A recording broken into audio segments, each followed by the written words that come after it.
Hello guys, ഞാൻ ഇന്ന് സിമ്പിളായിട്ടൊരു കൂട്ടാൻ്റെ റെസിപ്പിയും കൊണ്ടാട്ടോ വന്നിരിക്കുന്നത്. നമ്മുടെ വീട്ടിൽ എന്നും ഉണ്ടാവുന്ന കഞ്ഞിവെള്ളമാണ് അതിൻ്റെ മെയിൻ ഇൻഗ്രീഡിയൻറ്റ്. കഞ്ഞിവെള്ളം എടുത്തിട്ട് നന്നായി ഒന്ന് തിളപ്പിക്കുക. അതിലേക്ക് കുറച്ച് ചെറിയുള്ളിയും 2-3 പച്ചമുളകും ചതച്ചിട്ട് അതിലേക്ക് ഇട്ട് നന്നായി തിളച്ചതിന് ശേഷം നമ്മുടെ മുരിങ്ങയുടെ ഇലയുണ്ടല്ലോ അത് അതിലേക്ക് ഇടുക. എന്നിട്ട് ഇതൊന്ന് വേവാനുള്ള സമയം കൊടുക്കണം. ഈ മുരിങ്ങയുടെ ഇല ഇട്ടതിന് ശേഷം കുറച്ച് ഉപ്പും കൂടി ഇട്ടിട്ട് ഇത് നന്നായി ഒന്ന് തിളച്ച് വേവണം. കണ്ടോ, ഈ ഒരു കളറാവണം. മുരിങ്ങയുടെ ഇല ഒത്തിരി വേവേണ്ട ആവശ്യമില്ല, ഒരു 2-3 സെക്കൻഡിനുള്ളിൽ അത് വെന്ത് കിട്ടും.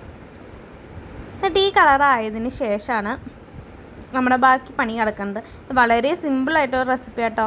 ഞാനിത് കുറേ നാളായി ഇങ്ങനെ കഴിച്ചിട്ട് ഇന്ന് വീട്ടിൽ പോയപ്പോൾ വീടിൻ്റെ മണ്ടയിൽ ഇങ്ങനെ മുരിങ്ങയുടെ ഇല ഉണ്ടായി നിന്നപ്പോൾ കൊതിയും കൊണ്ട് എടുത്ത് ഉണ്ടാക്കേണ്ട കേട്ടോ. നല്ല ടേസ്റ്റാണ്.